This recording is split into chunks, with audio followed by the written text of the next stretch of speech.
Hello दोस्तों, स्वागत है आप सभी का राहुल एकेडमी पर। आज हम आपके एसएससी जीडी के लिए जीके जीएस के महत्वपूर्ण 50 ऐसे क्वेश्चन करेंगे जो आपके एसएससी के एग्जाम में बार बार रिपीट होता है। तो इन सभी क्वेश्चन को आप अच्छे से रट लीजिएगा। और अगर आपको इसका पीडीएफ चाहिए तो नीचे टेलीग्राम का ग्रुप दिया गया है, वहाँ से ज्वाइन होकर इसका पीडीएफ आप प्राप्त कर सकते हैं। तो चलिए ज़्यादा समय नुकसान ना करते हुए सीधे अपने क्वेश्चन आंसर पे चलते हैं। देखिए, आपका पहला क्वेश्चन दिया गया है कि रेबीज के टीके की खोज किसने की थी। तो इसका करेक्ट आंसर आपका हो जाएगा लुई पास्चर के द्वारा किया गया था। करो या मरो का नारा किसने दिया था। तो करो या मरो का नारा आपके महात्मा गांधी जी के द्वारा दिया गया था। जय जवान जय किसान का नारा किसने दिया था। तो लाल बहादुर शास्त्री जी के द्वारा दिया गया था। इसके आगे आप अगला क्वेश्चन था कि अंतरिक्ष में जाने वाले प्रथम व्यक्ति कौन थे। तो इसका करेक्ट आंसर आपका हो जाएगा यूरी गागरिन थे, जो कि आपके रूस के रहने वाले थे। विश्व का सबसे छोटा महाद्वीप कौन सा है। तो देखिए, विश्व का सबसे छोटा महाद्वीप आपका आस्ट्रेलिया महाद्वीप है। और विश्व का सबसे बड़ा महाद्वीप कौन सा है। तो वो आपका एशिया महाद्वीप है। अगला क्वेश्चन है कि राष्ट्रीय विज्ञान दिवस कब मनाया जाता है। तो राष्ट्रीय विज्ञान दिवस आपका 28 फरवरी को मनाया जाता है। इसके आगे आपका अगला क्वेश्चन है कि स्वेज नहर किन दो सागरों को जोड़ता है। देखिए, जो आपका स्वेज नहर है ये आपके भूमध्य सागर और आपका लाल सागर को जोड़ता है। तो इसका करेक्ट आंसर आपका हो जाएगा भूमध्य सागर एवं लाल सागर। अगला क्वेश्चन है कि राष्ट्रीय गान के लिए निर्धारित समय सीमा कितना है। तो आपका 52 सेकेंड है। अशोक चक्र में कितनी तिलियाँ होती है। तो अशोक चक्र में आपका 24 तिलियाँ होती है। अष्टाध्यायी किसने लिखी है। तो अष्टाध्यायी आपके पढ़नी जी के द्वारा लिखा गया है। इसके आगे आपका अगला क्वेश्चन है कि नींबू और संतरे में कौन सा विटामिन पाया जाता है। तो इसका करेक्ट आंसर आपको हो जाएगा विटामिन सी पाया जाता है। रतौंधी किस विटामिन की कमी से होता है। तो रतौंधी आपका विटामिन ए की कमी से होता है। भगवान बुद्ध को ज्ञान की प्राप्ति कहाँ पर हुई थी। तो आपका बोध गया में हुआ था। इसके आगे आपका अगला क्वेश्चन है कि सूर्य से सबसे नज़दीक ग्रह कौन सा है। तो सूर्य के सबसे नज़दीक ग्रह आपका बुध है।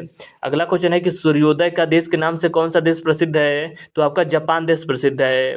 इसके आगे आपका अगला क्वेश्चन है कि आराम हराम है का नारा किसने दिया था। तो पंडित जवाहरलाल नेहरू के द्वारा दिया गया था। रेडियो एक्टिवता की खोज किसने की थी। तो हेनरी बेकरेल के द्वारा किया गया था। एक अश्व शक्ति कितने वाट के बराबर होता है। तो 746 वाट के बराबर होता है। इसके आगे आपका अगला क्वेश्चन है कि न्यूट्रॉन की खोज किसने की थी। तो न्यूट्रॉन की खोज आपके जेम्स चैडविक के द्वारा किया गया था। पीतल किन दो धातुओं का मिश्रण है। तो पीतल आपका तांबा और जस्ता का मिश्रण होता है। अगला क्वेश्चन है कि प्रथम हृदय प्रत्यारोपण किसने किया था। तो इसका करेक्ट आंसर आपका हो जाएगा डॉक्टर क्रिश्चियन बर्नार्ड के द्वारा किया गया था, जो कि आपके दक्षिण अफ्रीका के रहने वाले थे। अगला क्वेश्चन है कि दिल्ली चलो का नारा किसने दिया था। तो दिल्ली चलो का नारा आपके नेताजी सुभाष चंद्र बोस जी के द्वारा दिया गया था। इसके आगे आपका अगला क्वेश्चन है कि यक्षगान किस राज्य का लोक नृत्य है। तो यह आपका कर्नाटक राज्य का प्रसिद्ध लोक नृत्य है। नोबेल पुरस्कार किस वर्ष शुरू हुआ था। तो नोबेल पुरस्कार की शुरुआत आपका 1901 ईस्वी में हुआ था। अगला क्वेश्चन है कि बैरोमीटर के पटाख में तेजी से गिरावट किस बात का सूचक है। तो तूफान आने का सूचक देता है। इसके आगे आपका अगला क्वेश्चन है कि पानी की बूंदों के गोल होने का क्या कारण है। तो पृष्ठ तनाव के कारण आपका गोल होता है। अगला क्वेश्चन है कि पृथ्वी 1 घंटे में कितना देशांतर घूम लेती है। तो 15 डिग्री देशांतर घूम लेती है। महात्मा गांधी को राष्ट्रपिता सबसे पहले किसने कहा था। तो नेताजी सुभाष चंद्र बोस जी के द्वारा कहा गया था। इसके आगे आपका अगला क्वेश्चन है कि भाभा परमाणु अनुसंधान केंद्र कहाँ स्थित है। तो मुंबई के ट्राम्बे में स्थित है। इसके आगे आपका अगला क्वेश्चन दिया गया था कि विटामिन डी की कमी से कौन सा रोग होता है। तो विटामिन डी की कमी से आपका रिकेट्स नामक रोग होता है। और विटामिन डी हमें कहाँ से प्राप्त होता है। तो विटामिन डी हमें धूप से प्राप्त होता है। अगला क्वेश्चन है कि हीटर के तार किस चीज़ के बने होते हैं। तो ये आपका नाइक्रोम के तार बने होते हैं, यानी कि नाइक्रोम के बने होते हैं। अगला क्वेश्चन है कि हीमोग्लोबिन की कमी से होने वाला रोग कौन सा है। तो हीमोग्लोबिन की कमी से आपका एनीमिया नामक रोग हो जाता है। इसके आगे आपका अगला क्वेश्चन है कि अरुणाचल प्रदेश की राजधानी का क्या नाम है। तो अरुणाचल प्रदेश की राजधानी आपका ईटानगर है। अयोध्या किस नदी के किनारे बसा है। तो अयोध्या आपका सरयू नदी के किनारे बसा है। इंसुलिन का प्रयोग किस बीमारी के उपचार में होता है। तो इंसुलिन का प्रयोग आपके मधुमेह के बीमारी के उपचार के लिए किया जाता है। इसके आगे आपका अगला क्वेश्चन है कि एटीएम का पूर्ण विस्तार नाम क्या है। तो इसका करेक्ट आंसर आपका हो जाएगा एटीएम का फुल फॉर्म आपका होता है ऑटोमेटिक टेलर मशीन होता है। हंसाने वाली गैस का रासायनिक नाम क्या होता है। तो नाइट्रस ऑक्साइड होता है, जिसे आपका N2O कहा जाता है। इसके आगे आपका अगला क्वेश्चन है कि LPW शब्द किस खेल से संबंधित है। देखिए, जो आपका LPW शब्द है इसका संबंध आपके क्रिकेट खेल से है। श्वेत क्रांति का संबंध किससे है। तो श्वेत क्रांति का संबंध आपके दुग्ध उत्पादन से है।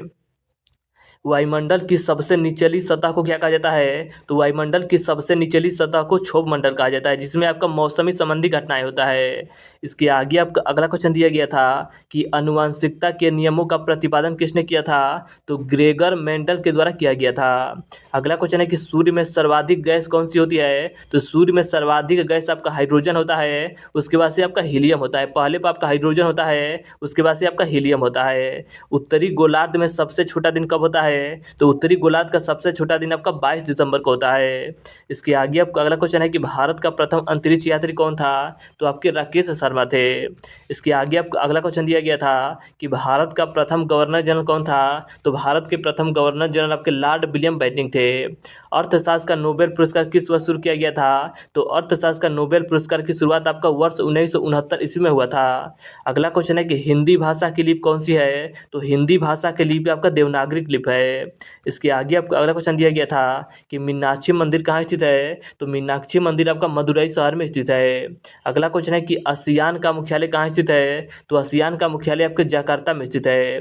इलेक्ट्रॉन की खोज किसने की थी? तो इलेक्ट्रॉन की खोज आपके जे थॉमसन के द्वारा किया गया था। तो देखिए, आज हमने आपके एसएससी जीडी के लिए जीके जीएस के महत्वपूर्ण 50 ऐसे क्वेश्चन लगाए जो आपके एसएससी जीडी के एग्जाम के लिए बहुत ही ज़्यादा मदद मिल सकेगा। तो इन सभी क्वेश्चन को आप अच्छे से रट लीजिएगा, और अगर आपको इसका पीडीएफ चाहिए तो नीचे टेलीग्राम का ग्रुप दिया गया है, वहाँ से ज्वाइन होकर इसका पीडीएफ आप प्राप्त कर सकते हैं। तो चलिए, आज के लिए इतना ही। धन्यवाद।